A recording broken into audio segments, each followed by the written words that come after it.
Buenas noches, profesor. Le saluda Lorena Balbín Coronel. Presento a la nueva líder para estas 4 semanas, quien es mi compañera Cindy Chipano.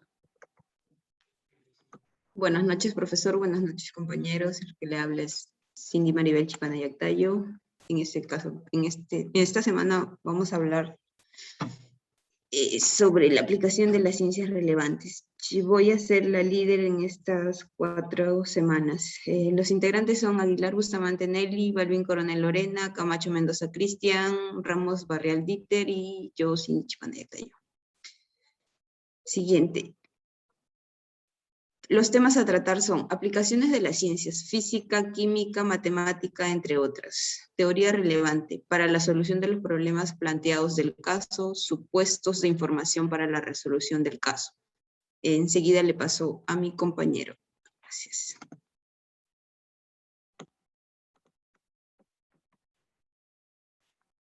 Buenas noches, profesor. Le saluda nuevamente Lorena Balbín. Voy a exponer acerca de las aplicaciones de las ciencias físicas, químicas, matemáticas, entre otras. Siguiente. En primer lugar, quiero definir qué es la ciencia. Según el diccionario de la Real Academia Española, podemos definir la ciencia como el conjunto de conocimientos obtenidos mediante la observación y el razonamiento, ¿no? Y mediante las cuales se pueden deducir principios y leyes generales que pueden ser comprobadas experimentalmente. Siguiente.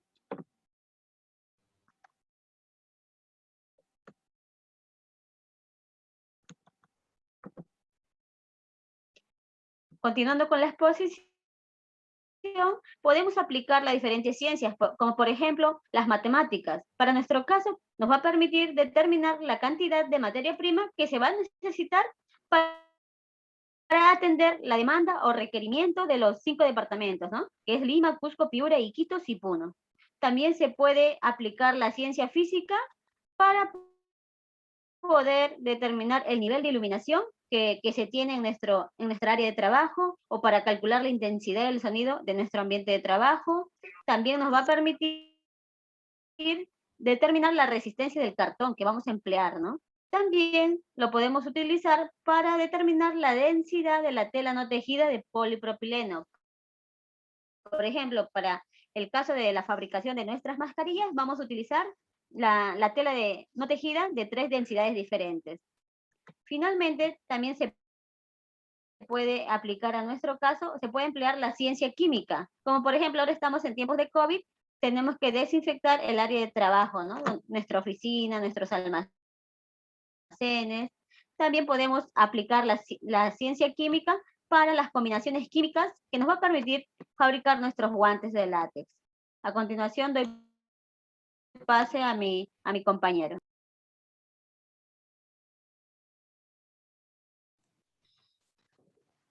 Buenas noches, profesor. Mi nombre es Dieter Alfredo Ramos Barrial. En esta oportunidad voy a comentarles el segundo punto, que es la teoría relevantes para la solución de problemas planteados en el caso. Al hablar de teorías relevantes, vamos a hablar de fórmulas matemáticas que vamos a aplicar en todas nuestras áreas, ¿no? Almacenes, oficinas, nuestro área de producción. Una de ellas, o la primera que vamos a hablar, la primera fórmula, bueno, va a ser el área, ¿no? Para esto vamos a citar al señor Castillo, 2013, ¿no? Como lo citó al señor Moisés en 1963. Habla sobre la definición del área, que es una región poligonal, ¿sí? Que recurre al planteamiento de una función que asigna un nuevo número real positivo, ¿no? A cada una de ellas. El número asignado por la función va a ser llamado área. Hemos podido definir el área de del cuadrado, del rectángulo y triángulo, ¿no? 3 figuras las más las más comunes y son también las que nos van a ayudar a aplicarlas en nuestro caso. Un segundo punto, vamos a hablar del volumen. ¿Sí? Para esto vamos a ver la definición a través de la Real Academia Española. Nos indica que es una magnitud física que expresa la extensión de un cuerpo en 3 dimensiones: largo, ancho y alto. Su unidad de medida en el sistema internacional es el metro cúbico, ¿no? Igual para este caso hemos podido identificar 3 formas, ¿no? El cubo, el prisma rectangular, el recto, ¿sí? Y el prisma o cilindro. Igual las fórmulas, las que nos van a ayudar a hallar para nuestro caso. La tercera, hablamos de la masa.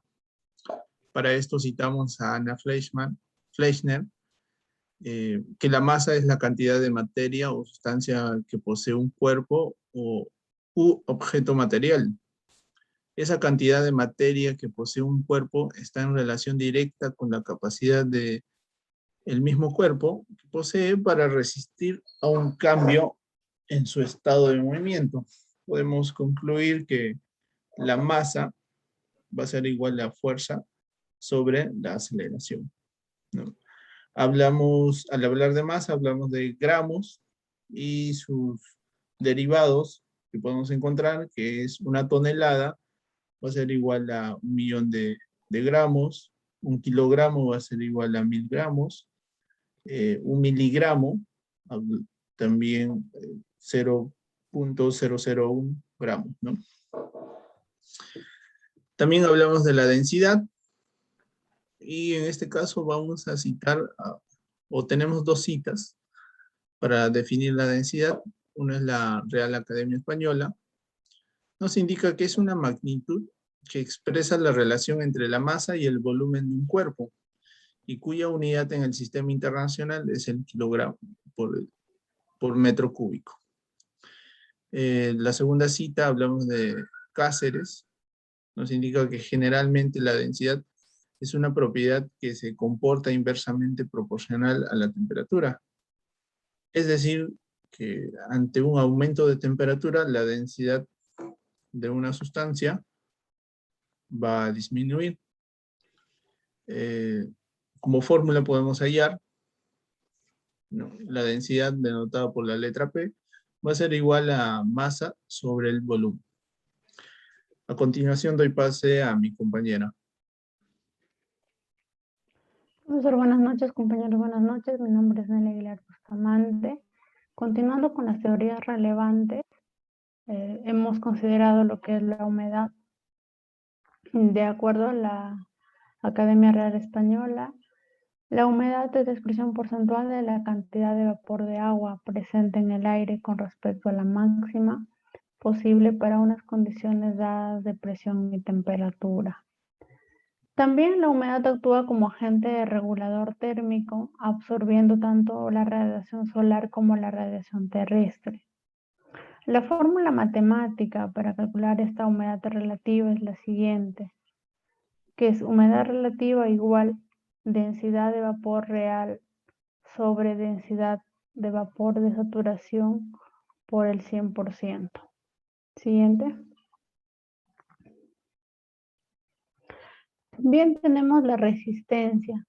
De acuerdo a Gaitán, en el 2005, en la página 13, indica que la resistencia de una caja de cartón corrugado se determina en función de la capacidad de soporte del producto a empacar.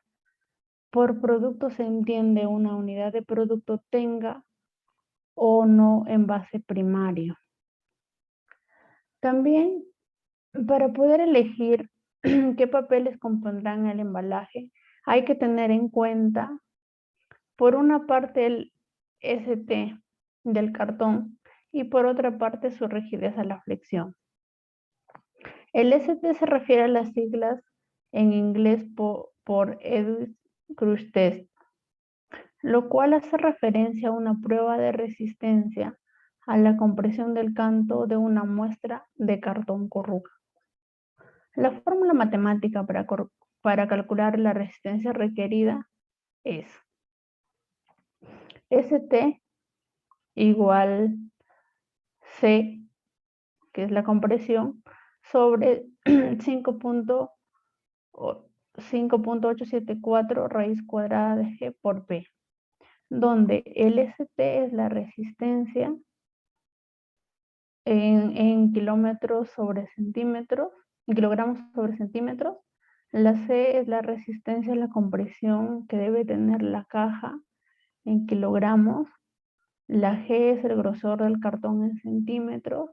Y la P es el perímetro de la base de la caja en centímetros. Siguiente. También tenemos la refracción. De acuerdo a la ley de refracción, indica que cuando la luz pasa de un medio transparente a otro, se refracta porque la velocidad de su luz es diferente en dos medios. Para calcular la fórmula matemática de la refracción es la siguiente. N es el índice de la refracción, es igual a velocidad de la luz en el vacío, que C, sobre velocidad de la luz en un medio, que es B. Siguiente. Finalmente hemos considerado el perímetro, ya que el perímetro es la longitud que corresponde en el contorno de la figura, es decir, la sumatoria de los lados que forman un polígono o en un caso un círculo, a la medida de la frontera denominada circunferencia. Esto nos va a ayudar para hallar el perímetro de las cajas. También tenemos su forma, que es de cuadrado, rectángulo y triángulo, y sus variables, que son sus longitudes. Paso a mi compañero, gracias.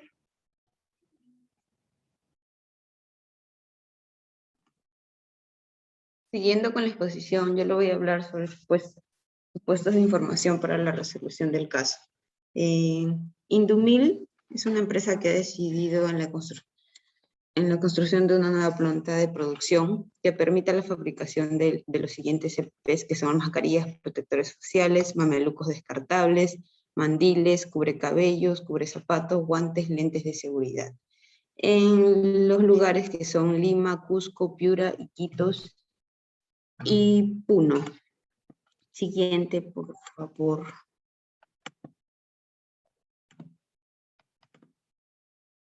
En los insumos, para el proceso de fabricación de las mascarillas quirúrgicas y protectores faciales, se necesitan ciertas materias primas, que son el polipropileno azul de 15 gramos y el polipropileno blanco de 30 gramos, el filtro blanco de 20 gramos, el clip nasal, gomas elásticas. La materia prima del protector facial es el policarbonato. Siguiente. Las dimensiones son las siguientes de la materia prima. El polipropileno azul de 15 gramos, es Putbone. La presentación es de 17.5 centímetros por 2000 metros. La medida por mascarilla es de 175 por 95 milímetros. El margen por corte es de 1 milímetro. Ya incluyendo el margen de corte, el total sería de 0.096 metros por unidad. La mascarilla por rollo saldría de 20. Haciendo una regla de 3 simple, lo que se va a necesitar el total para la producción de mascarillas, que son el total de 2.854.000, son 97,77, son de 137 rollos. Se va a utilizar la misma cantidad para lo que es el filtro blanco, para el propileno blanco. En el clip nasal, la presentación es de 1000 metros. Las medidas por mascarilla son de 100 milímetros, el margen por corte es de 2 milímetros, el total por unidad sería de 0.102 metros, mascarilla por rollo sería de 9, el total por presentación sería que se va a necesitar 292 rollos en el clip nasal. Se va a necesitar también lo que es las gomas elásticas, que son en presentación de 100 metros, la medida por mascarilla es de 360 por milímetros, el margen por corte es de 2 milímetros, el total es de 0.362 metros por unidad. El total por presentación para la fabricación de las mascarillas, que son 2.800.054.977, se va a utilizar un aproximado de 10 rollos. Enseguida le paso a mi compañero. Gracias.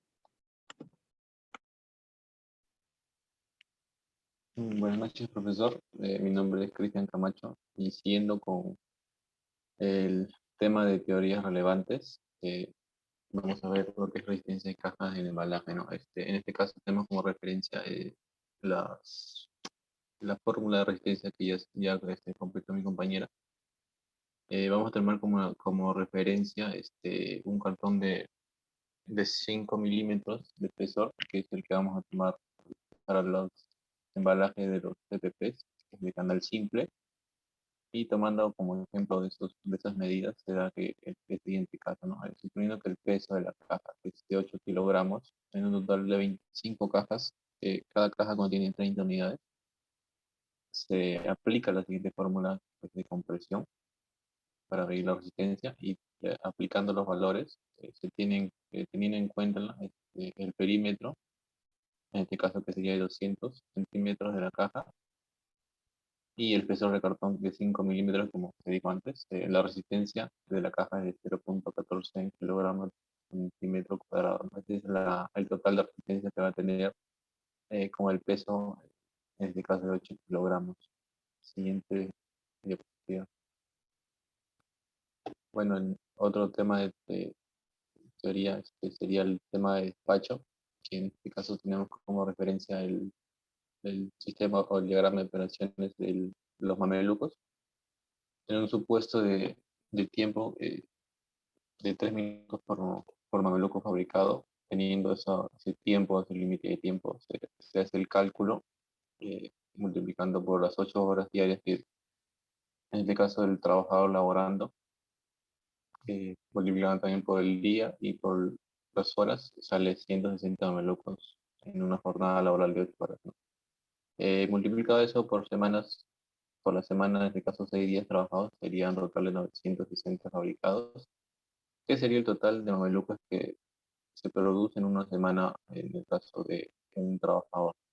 A esto hay que sumarle los diferentes tipos de turnos, el número de trabajadores, y más adelante en cálculo se va a detallar más. Y siguiente, por favor. Bueno, eso sería todo. Muchas gracias.